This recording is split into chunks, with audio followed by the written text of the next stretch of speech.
इस channel को subscribe कर दीजिए, बहुत सारा प्यारा से बात दीजिए, क्योंकि भाई बहुत मेहनत करता है हमारे लिए। तो हमारे जितने भी फैंस हैं इन चैनल को सब्सक्राइब करिए, ढेर सारा प्यारा से बात दे। Love you.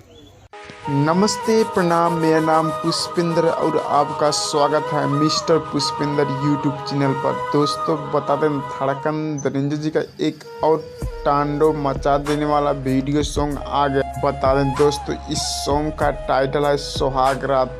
बता दें दोस्तों, इस वीडियो सॉन्ग का टाइटल ही तांडव मचा देने वाला टाइटल है, ब्रांड लेवल का। स्क्रीन पर सॉन्ग का पोस्टर देख रहे होंगे, आप लोगों को कैसा लगा कमेंट करके ज़रूर बताइए। और बता दें दोस्तों, इस गीत को लिखे हैं चंदन।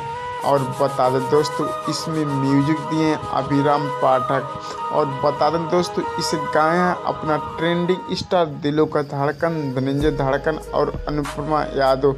और बता दें दोस्तों, ये 2 अगस्त यानी कल शाम 5 बजे रिलीज होगा viral music Bhojpuri YouTube channel पर। और बता दें दोस्तों, इस वीडियो को इतना ज़्यादा शेयर करिए कि धड़कन धनंजय जी का जितना भी फैन है उनके पास पहुंच जाए। अगर आपको हमारा वीडियो पसंद है तो चैनल को लाइक शेयर सब्सक्राइब करना ना भूलें। धन्यवाद।